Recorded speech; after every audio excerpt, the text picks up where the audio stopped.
Hey everybody, Steve here, local level podcast. I'm sitting here. Mike Reppe from Rep's Place is sitting there, and we're doing this from our respective locations. Mike, it's a pleasure to have you on. How are you doing? Thanks for having me back. I'm doing all right. That's good. A lot of different things have changed since the last time you've been here. Yeah, you can say that. So, I wanted to have you on. We wanted to kind of talk a little bit about some of the struggles and some of the different changes that have happened over the past, what is it? It's been like 45 days now. We've been on lockdown. So how has that affected you so far? It's easy to remember how long it's been since St. Patrick's Day. That's the easiest way to remember that. Right. It's been so surreal, to be honest with you. Like, I tell everyone I talk to, 25 years in this business, in any business, you can never prepare for this.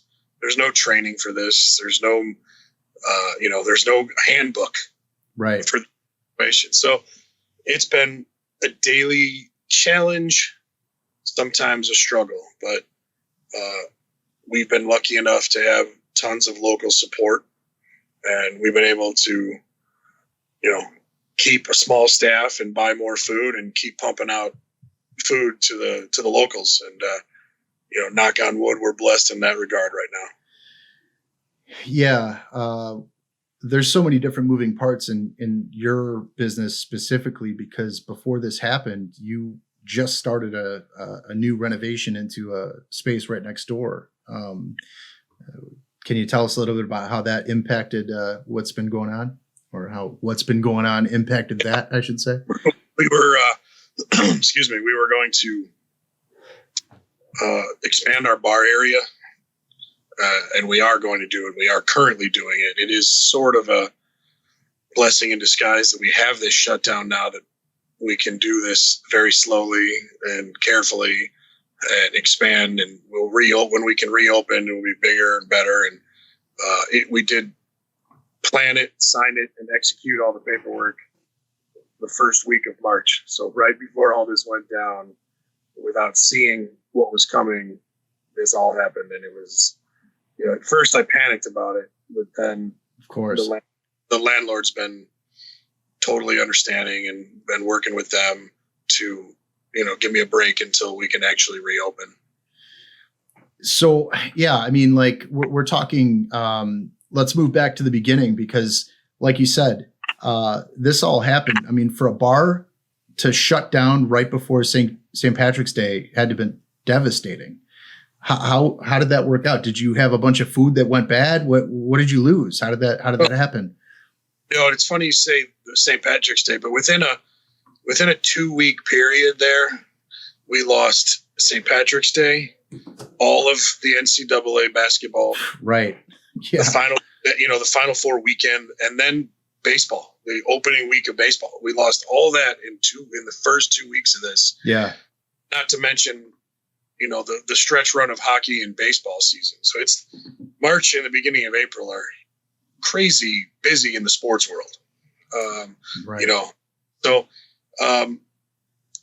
we didn't lose too much food at all. We were just doing corned beef, Reuben sandwiches. So that's all we do, well on a daily basis. So that's what we were going to feature anyway. Yeah. So, we've been lucky again. We haven't really lost anything. We've been, busy enough. It took us a couple days to feel out the sales pattern we were getting, and we've been able to schedule properly and keep labor to a point where we can actually do a payroll and buy more food. That's all we can afford right now. Yeah. It's really difficult, I would imagine, for the the wait staff and the the bartenders and all that. They were expecting huge weeks. I mean, for a lot of those people, that was like make or break time. How have they been holding up? And to that point, we were getting ramped up to reopen with that expansion on Saturday, the 18th of April. So we were going to do a 5-week build out, a 4-week build out, and reopen, a couple weeks into the baseball season and be off and running. So everyone was geared up for that. But, we've been able to keep 7 or 8 people on the schedule and, taking the orders, and curbside delivery has been a huge thing. Yeah. And then we've been able to keep about half the kitchen on almost their normal schedule just because of the volume of food we've been doing. So, yeah, the staff is more than half in place still. I mean, it's strange because I work with restaurants in the city and out here, and I get different, everybody's kind of handling it different. Everybody's kind of got a different model. Rolling Meadows is a pretty close-knit community. So how has the community helped to kind of, reach out? Have you seen more pickup orders, deliveries? How has your business moved from the traditional in-house setting, serving drinks, to the delivery model, which is pretty much all you got at this point? Right. We are almost selling the same amount of food than we were before. I mean, we're doing okay, but as you know, there's not a huge profit in good food anymore. Right. So we've been stuck in this, make enough money to pay the next order coming in and pay the payroll. But to your first question, there was the community has rallied, and if you were looking on our Facebook or on the local chatter page, there's a handful of people that are telling everyone else on those pages to support local. Yeah. Particularly us, because for 2 years almost, we have been supporting the entire community and everything they do. So you'll get the handful of people that stand up and say it's time for us to support them. And that makes us feel great. And the compliments we're getting on the food and everything it's through the roof. It's amazing. Well, that's a good point. I mean, you definitely are so active in the community, and it's the food is great. I mean, obviously, but for any restaurant, like you said before, I mean, the alcohol sales is really where you make the money. I mean, the margins are not there for the food. It's great though. I mean, every sale is a sale, right. But how have you had to kind of contract your business? What are the things that you've had to do to kind of mitigate the losses that, what have you been doing emergency mode to make up for those alcohol sales?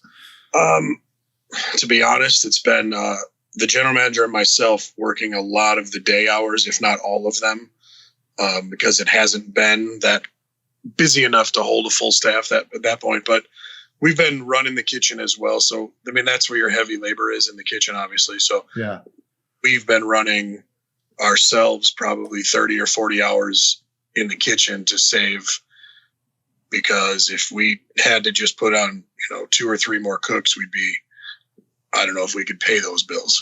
Yeah. So that's been our only thing. Utilities are, nobody needs to pay utilities right now, and they're not getting late fees. And, the rent, same thing. They're all waiting. Nobody's bugging us. So it's just a matter of, getting as much staff on the schedule as we can and being able to pay them and buy more food. I mean, that's it. That's all we're worried about right now. Yeah.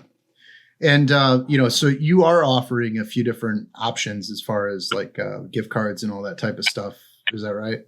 Yeah. Well, we always have had e-gift cards from day one. We've added, since this started, we've added the family pack dinner meals. I've heard a lot of really good things about that. I actually suggested that to a bunch of my clients. I have like a bunch of I have actually like one specific that I won't name restaurant that's was becoming to be a very popular restaurant in Wicker Park. They, right when they opened, they basically they had to shut down. So they're offering those family packs, and it seems like that's really successful. A couple of the restaurants in Chicago seem to have, kind of sustained themselves on those family packs. How has that been working out for you? It's easy. It's easier for us in the kitchen when you're doing a bulk order of something. That helps keep us in check. It helps us keep the times down for making the food. But we've probably been doing a dozen of the family packs a day. on average, I'd say. And they're obviously a higher price point, but Right. It's quicker than taking 5 different separate burger orders for one ticket, to where these 5 people can just order the slider pack or the wings, stuff like that. So that helped. Our pizza sales have definitely gone up during this time. A lot more pizza. But yeah, it just amazed me the first couple of weeks when I realized we're selling as much food weekly as we were while we were open. And then like you said, we're just minus the alcohol sales. So we're doing okay there, but it a blessing, the kickback of the community giving back, and when I started, my whole goal was to take care of the community I grew up in. Of course. But never, obviously, no way to, foresee this situation happening. But nobody did. I'm just so thankful that we did take that approach. Or if we were just another bar in town that didn't care about anything, nobody would be supporting us. So I'm just, in hindsight, accidentally the best idea I've ever had. So, well, that's good news. And I mean, it's, I guess that's just a life lesson for anybody. I mean, be good to the people around you, and hopefully they'll be good back to you. What goes around comes around, right? Yes. In this situation, that nothing could be truer. Yeah. And, this is something that nobody expected would ever get to the level that it's gotten to, in every level of everything going on right now. Thankfully, we're in a good position, for the most part. Some people are in a better position than others, obviously, but, in our community in Rolling Meadows here and, in Chicagoland, we're in a pretty decent situation to use this as a learning example, learning experience, to where we can, kind of come up with new ideas and, come up with ways to kind of be better when things get back to normal. What are some of the main things that you think, you're going to take into the recovery? What are some of the things that you're going to do, that you're going to continue to do, that you wouldn't have done before this happened? Little things, we decided to offer curbside pickup anytime, something we didn't do before. People are, seemingly very happy that we're doing that. So, we've been delivering our own food along with Grubhub. So I'm thinking we may keep the delivery on at certain hours, the curbside pickup. We probably will keep the family packs to go only, because we don't really have plating or anything like that in the store for that stuff. So little things like that I never envisioned ever doing at this point. Now that we've been forced to, rethink everything. Everything's new. It's crazy. Yeah. And, we've reinvented a few things in the kitchen on our menu, and they're better. And, we'll have a few new items when we reopen on the menu. So we're always kind of trying to evolve and make the existing stuff better until it's great. And, and we can always do better. Everybody can always do better. So we're keeping that around. But like I said a few minutes ago, just to see the outpouring of support back to us and people standing up for us online. And, I kind of feel like the first couple of weeks, I just want to stand at the front door and shake everybody's hand, even though we're not allowed to shake hands anymore. The social distancing. Stuff like that. So that's where we're at. The feelings we have every day when we see those positive reviews, and it's just overwhelmingly a great feeling. I mean, I agree. I think that it's amazing to see the community come together.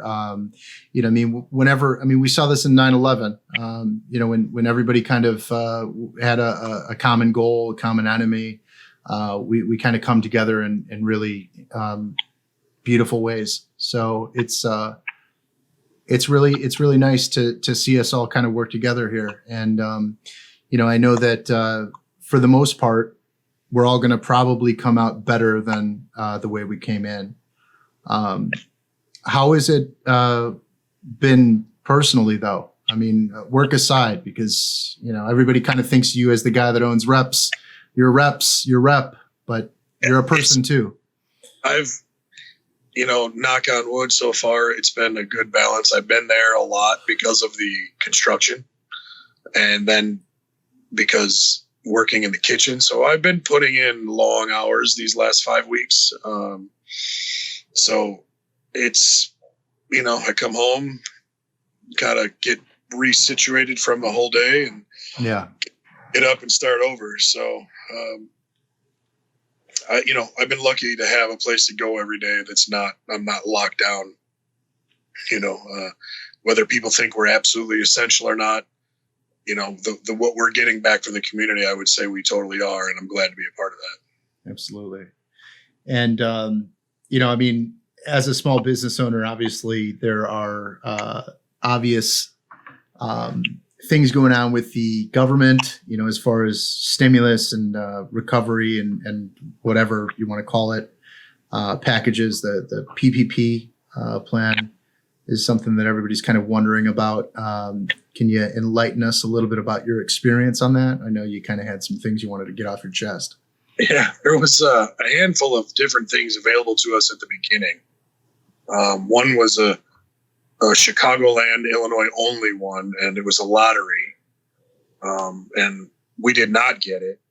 And I was informed that they only had a very small amount of money, but they had, 40,000 entries. So, almost something they shouldn't have advertised, because they got a lot of people's hopes up, including mine. But then the first run with one of the big banks, which we won't name, they completely dropped the ball and gave all the money to huge corporate restaurants and businesses that, I don't want to say they don't need it, but when they profited in the double-digit millions last year. Well, I just saw that the Lakers got a substantial, I think it was like $4 million that the LA Lakers got from that. There's another one. So yeah, it was nice to see a few of them give most of the money back. Yeah. But I'm still sitting here waiting. But, there was no communication from the bank after we filed the application. And that application was, run for a day and a half to get all the paperwork together. Yeah. And apply. And then not even an email that says, hey, we got your application. That no communication. And the local bank branch had no idea what was going on. I had the same experience. So I on the first day that it was, set, I applied for the PPP thing, and same thing. I didn't even get a verification or a confirmation email or anything. I got, I printed out the little thing that it says, like, here's your application, whatever that you applied, but never any response or anything. Yeah, it aggravated me, and it still does to this point where now I've got to do the application again because it got refunded. They put another they replenished it. Yeah, they put another 36 billion in or something. Oh, I think it was more than that. I think it was like 360 or something. Yeah, the stimulus itself was like $450 billion. I mean, where's that coming from? Yeah. I mean, those numbers are ridiculous. I mean, if you put $450 billion in a room, it would be bigger than like the shopping center that you're in. It's not, none of it's real money. It's all electronic money at this point. Right. So it's crazy, but yeah, you're right. I mean, the big banks, and from what I hear, what I've put together, it's basically these banks make a profit. They get a profit on fulfilling a dollar amount, and fulfilling a loan. But it's in their best interest to just make as little, the least amount of loans at the highest amount of dollars, because they get the same amount and they have to do less work. So dealing with every little Joe Schmo, every little tiny company is way more work, way more overhead for them. So obviously that's what they did. And that's just a product of, them rushing this stuff through. And that's kind of how it goes. I see it two ways. They took care first of the people that take care of them. Mm-hmm. I mean, that's at the as end of the things day. go. Yeah. And then I was also, most people that had previous built up relationships on a larger scale got taken care of right after the big boys. Yeah. People that have been in business longer than myself, or, I don't know anybody locally that got the money. I know a few people that did, in other areas, but not here. So I don't know if we were just too concentrated of an area to work around or work with, but you said it, there was nobody monitoring it. There was no real oversight, and it just all slipped through the cracks. And, I'm glad they're giving it back, but why are they applying for it in the first place when they, like I said, they profited double-digit millions last year? They're their own bank at this point. They should be helping us. Yeah. But, it aggravated me enough, and still no communication from the first bank. So I'm switching to a local bank now. Yeah. So I'm taking my business elsewhere. And you're not the only one. These stories are pretty common as far as like local people go. I mean, the only real, the only results that I've heard of have been going through a local small branch or a credit union or, something like that. And, that seems to have, kind of worked. Do we have a local bank that you're dealing with now that's receptive to your needs? Yeah. And again, that's why I'm switching, and I regret not switching or planning ahead to use them anyway. But, my thought process was, oh, this bank is huge. Yeah. It'll be easy to get this done with them. And it was, so far the opposite of that.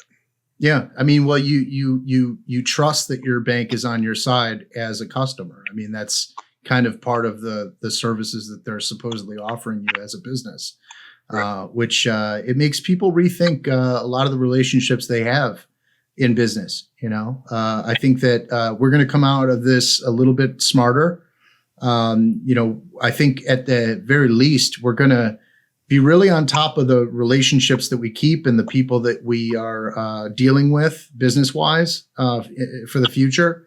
And I think that's a positive thing. I think that dealing local, supporting local, somebody that you can look them in the eye and shake their hand, I think that you're always going to get better results that way.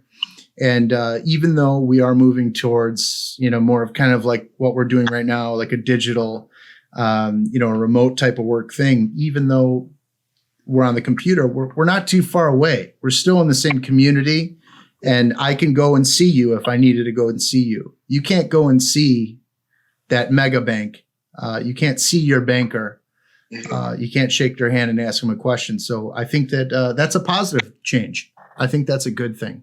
And again, I've seen a lot of social media reminding people that after this is over, the big boys are going to be okay regardless.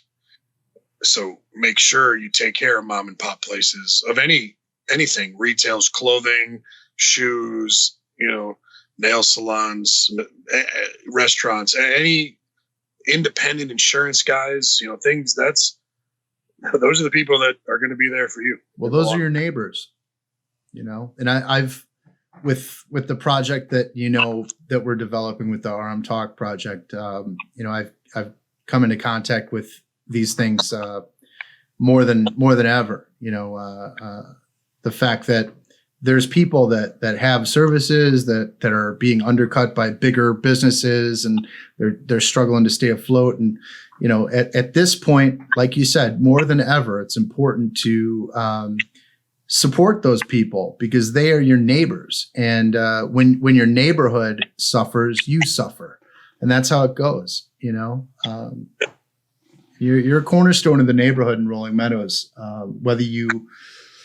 Whether that was your intent, which I think it was, but even if it wasn't, I mean, if you're just the most cutthroat businessman in the world and you live in Rolling Meadows, if you're bad to Rolling Meadows and the people of Rolling Meadows suffer, you're going to suffer. That's just how it works. So, I'm interested to see how this all pans out, and I'm already really I'm amazed how well people have come together to support each other. Do you have any stories about that?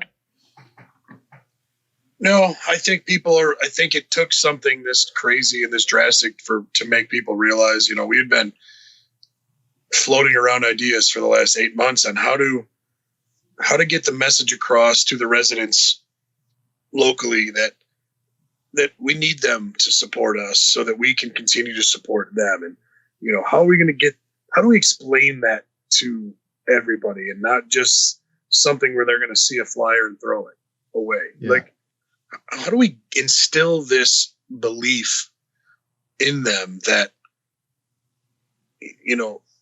McDonald's will be there forever, no matter what?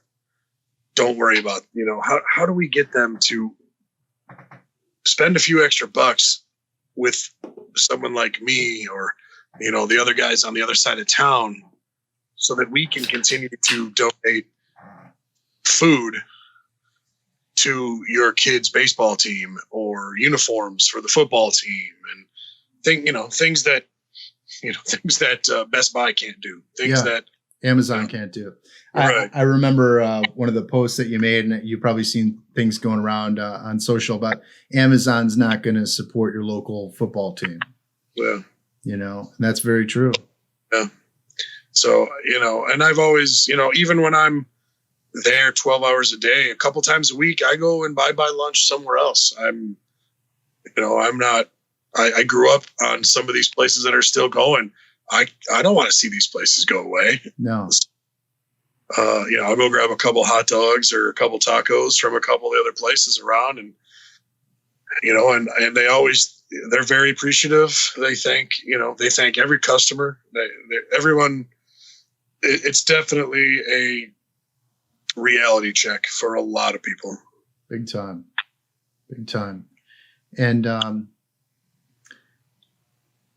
have you, cause I've encountered some situations where people, maybe didn't have, a good, or a healthy footing before this happened. They were on shaky ground and their business was kind of in a bad situation. And,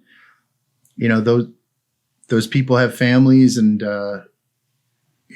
they might not be able to open back up.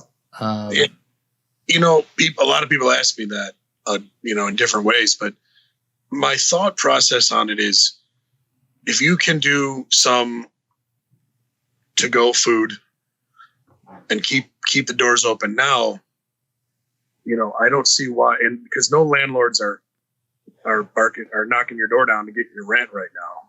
Right. Utility companies aren't asking for money. So your overhead is literally supplies and staff and insurance. That's all you need right now. So can you do that? And if you can, you're great. And I hope everybody can. The problem is if you're cut down to a quarter or an eighth of your staff, are they going to come back? Can you when you're allowed to reopen, are you going to be able to reopen? Do you have the staff to reopen? I have a specific thing on my desk that I'm looking at right now with, it's a landscaping company and, I won't give the name, but he basically told me that they're going to be as busy as ever just because obviously people need their grass cut, their lawn landscaped. And, what happened was that their workforce decided, well, we'll just take unemployment because we make more money, or we'll go back to where we came from or whatever. A lot of immigrant labor, with the landscaping things, just it is what it is. He said that they just are going to go back home and ride it out. And now he's in a situation where he doesn't have the workforce and he can't find people that are willing to work. Even though it's plenty of hours and it's good pay. It's just, he can't find skilled laborers to do this stuff. It's really putting him in a bad situation. There's a difference with the restaurant industry because, you're dealing with people that are, generally dealing in tips. They get a paycheck, but it's the unemployment is not going to outweigh what they would make. You know what I mean? So a lot of companies, and I'm sure you've heard this too, there's an incentive to take unemployment because a lot of people would actually make more money on unemployment than they would going back to work. Right. What do you have to say about that? I think for now they're going to milk that situation. And I get it. If you could sit at home and make the same or close to and not do anything because the government has, increased the unemployment, weekly payout right now, which is not normal. So I think when it goes back to the normal amount, you'll have no choice but to go back to work. But for me, if I was stuck home all day, I'd be like, I'll go back for half. I got to get out of the house. So I don't think it's going to stay that route once the country opens back up. But for the businesses in that meantime, that's devastating. Yeah. Again, like I said, we're lucky enough to keep about almost half the staff working right now. And, and the other half was either, full-time students or part-time workers that had full-time other jobs, for the most part. So we're in a really lucky, we're lucky. We're in a situation where we haven't lost anybody yet, because of this. Everyone's just, they've been in a situation where they can wait it out, collect a little bit of unemployment and go from there. So we, again, should be lucky enough. But again, to your landscaping point, you're a lot of companies are that way right now. It's terrible. And, it's like, what can you do? I mean, there's no one size fits all solution that the federal government can legislate that's going to save everybody. So there's always in everything going to be winners and losers. And it's really unfortunate because it's nobody's fault. This came out of nowhere. And, it's just so unfortunate. But it's fault. We just don't know who. Right. Yeah. Well, people say they know who, and we don't really know, but it's a bad situation all around, and whatever the cause was, it's bottom line. It is what it is, and we have to deal with it. And we have to get back on our feet and get back to work and do what we have to do. What are your thoughts on getting back to work once these restrictions are lifted? Have you put consideration into spacing and distancing within the dining area? What are your thoughts on that? We're still waiting to get official phase 1, phase 2, phase 3, details and the outline of that situation. Phase 1 will be very annoying to me, and I'm not saying it's wrong. I just with the new construction and expansion, we want everyone to come in and see it. And according to what I'm hearing, phase 1, 2, and 3, the bar area has to stay minimal the whole time. So we'll finish the construction, we'll get everything ready, we'll analyze our spacing and see how many tables we can max out at. But in a situation like ours, with the community and the tight knit everybody feels, they want to be together, and the energy in our restaurant comes from everybody knowing each other. Yeah. I can put sports on TV, I can put music on, but energy comes from the noise of the people. And if they're 10 feet apart, it's just not going to be there. So it's not going to be the same. It's going to be very, very different to deal with for the first month, probably, until, phases 1, 2, and 3 are gone. And phase 4, to my knowledge, from what I've been hearing, phase 4 is, another 6 weeks past the end of May. Then everything will be back to normal if the curve is on its way down still. And there's just so many unknowns. One of the scariest parts of this is the fact that my opinion is that this could potentially be, the calm before the storm. A lot of people say that, this lockdown and the distancing that we've had has contributed to this. Okay, well, hey, everything seems to be okay, so let's open back up. But since the period of incubation and all that type of stuff takes so long, and there's so many unknowns and all this stuff. I wonder, a lot of people say that there might be a large resurgence in this, and things might, get worse again. There might be a W-shaped economic recovery, is what they call it, where it gets better and then it gets worse, and then I think we'll surge right out of the gate, and then you may see we open too early and cases start climbing again, and then it dips again. So I think it's going to be a roller coaster the rest of the year, in my opinion. Yeah, and are you prepared for that? Do you think that that's going to be sustainable for you? How are you kind of getting ready for that? I think as long as the government funding actually happens for everybody, then you're not getting behind on your bills and your rent and your utilities. Yeah. Then yes, then it's sustainable. And if this ends up lasting the whole year, they have to do more than what they're talking about. But if they're just making money up electronically, then keep it coming. So. Yeah, right.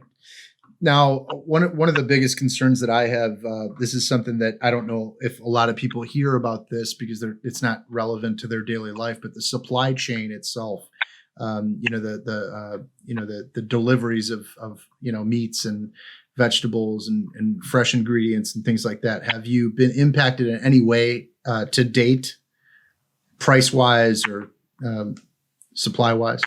Supply this week, we're starting to see it this week.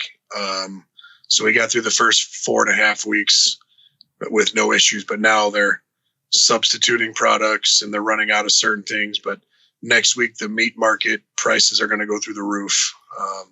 There's, if you read I was given an article from farmers that they're working at half capacity with the same amount of product they've always had. So they can't get it out fast enough because there's nobody there working. Same scenario. So, the meat prices are going to skyrocket for a little bit until they can reopen those plants 100%. Yeah, I've heard terrible stories about having to euthanize,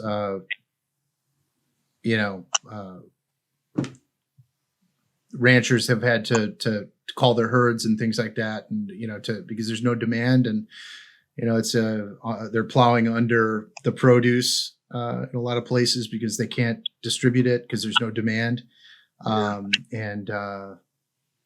It just seems crazy because there is demand, because there's still the same amount of mouths that need to be fed. Right. So it to me, that just seems pretty strange. And I don't know what the answer to that is.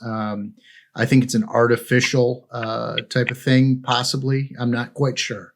But I know that that's going to affect people greatly as far as prices, because like you were saying before, I mean, you're operating on razor thin margins for food right now. When these margins get smaller, when your meat prices are through the roof, how's that going to work? I can pass a little bit on to the customer, but what if they're not working either? Right. They can't pay more money when, and as much as we appreciate their support, I don't want to raise the prices if I don't have to. But we're coming to a point where, our meat costs are about to double for about 3 weeks. You can't sustain yourself if you're every item that you put out is in the red, so at some point something's got to give. And I just, it's such a really strange tightrope walk as far as safety and economic, survival. What are your thoughts on what we should do? What do you think? Do you think we should get back to work? Do you think we should open more up, or what do you think? I don't want to, if it's going to hurt us in the long run, I don't think we should open up 100% any faster than they're suggesting. Yeah. I think if we do it smart, and if everyone goes back to work, let's say in some warehouses or some essential, maybe the next level of essential things, let's make sure they're wearing masks and fully covered, and let's take that next step. And then there's plenty of safety procedures out there for, these farmers and, these meat packing companies, all this stuff. So from my standpoint, from my industry, I'm, because we're okay right now, week to week, sending out to go food. I'm all for waiting until we know that everything's going to be okay. Yeah. Hopefully we have a definite answer on that at some point. Yeah. Definite answer is not something we're getting anymore. I don't think we're going to get I think it's going to be hey, well, we either got it right or we didn't, and we'll find out when it hits us. But it's a crazy world, man. One of the things for sure is the fact that,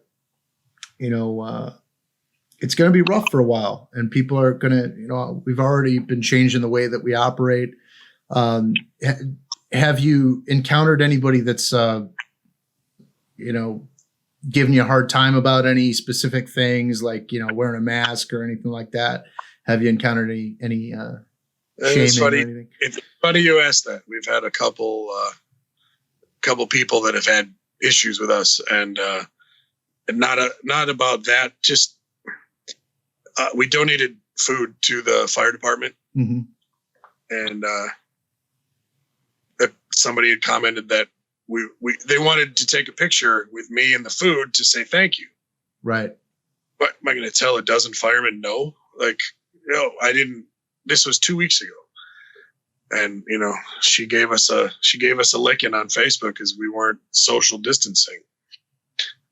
So there's always one in every group, man. It's the way it is. You can't please everyone all the time. We're close right now. There's only been one or two, but we're following all the safety measures we need to in-house, and we're not putting anybody at risk, and nobody's coming to work that's not feeling 100%. Yeah. So yeah. Well, I know that you already have your own supply of masks, but I'll be talking to you about. I might have some masks to give you as well. So, we'll work that out and make sure that you got what you need. I mean, how has that worked though? Because bottom line is, if they're going to mandate that you have to wear masks if you're going to go to work, if you're going to do these things, are they providing the equipment to you? Have you had anybody help you with that? We have not been able to get them from any of our suppliers. So we've been piecing them together between, friends that are nurses or dentists or things like that. Or, I had a dozen of them at home, construction masks. So, whether or not anything's better than the next mask for you or not, but I don't know. But yeah, how are people going to get them? If you can't get them in the stores, you can't get them online right now. Right. How are they going to get them? That's why I think they're okay with the at-home, bandanas or homemade ones and stuff. So anything's better than nothing, to keep people safe. But I actually have to make a new one tonight for myself, so that I make a new one every week of my old T-shirts I cut up and make a double thick bandana. We got to get some pictures, man. It's not real. It's not real unless we got the pictures, man. Yeah. So how about next time we do this after the quarantine's over, and we'll get some new footage of the new construction? How about that?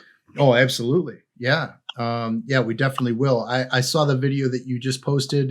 For everybody, check out the Rep's Place Facebook page. You'll see the video. You'll get a little preview of the expansion. Is that right? Yeah, and we're going to do a much more thorough tour in about 10 days or so. We'll have all the equipment in, and everything will be finished. For sure.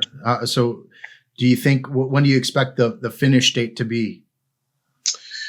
We're shooting for next Sunday to be finished, and then we're waiting on inspections. Okay. Well, I remember I helped you a little bit with the floor plan. You got some interesting things going in. Can you tell us a little bit about some of the new features that are going to be there? Yeah. From day one of opening, we've never had anything to hang out and do around our bar. It's always been very small. So now the extra 1,500 square feet enables us to double the size of the bar. We're adding 2 dartboards, a bar-size shuffleboard, if you know what that is. That's awesome.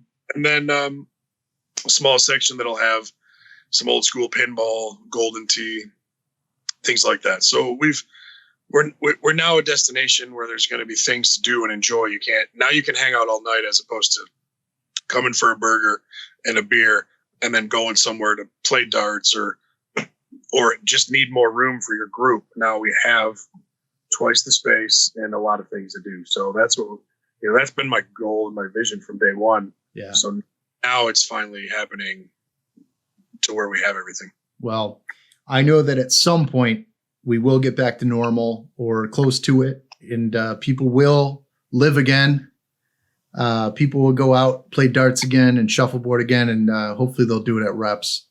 So, definitely look forward to that, and we'll keep everybody posted. But I definitely appreciate you coming on and taking the time and everything like that. I think this is a helpful thing. I mean, everybody's kind of in the dark right now. Everybody's sitting at home. I mean, people are seeing things online and they're seeing things, on the internet about what's going on out there, but not really so much local. We haven't had too many local experiences or news. So hopefully this will kind of give people a encouraging time to, look at things to come. So yeah, keep your heads up, support local, and we'll all get through this together for sure. Absolutely. And we'll also put a link. Do you have a link on your website as far as like where to buy gift cards or anything like that, or online order? Right now, everything is done just by calling us. We're not set up to order through online right now. Okay. Well, maybe I'll help you with that if I can, or if that's possible. But we'll definitely want everybody to, check out Rep's Place website, but at the very least, give them a call and see if you can get a gift card for your friend, support local. And then also all the other local places around the area, not just Reps. Reps is supportive of all the other places around, all the other places in town. So, if you're hungry, maybe choose one every day. Choose a different place every day. Get something new, try something new, tell them how much you care. And I think that's going to be great for everybody. But I definitely appreciate you coming on, Mike, and we'll definitely keep in touch. No problem. I appreciate it. Absolutely. Awesome, man. Thanks.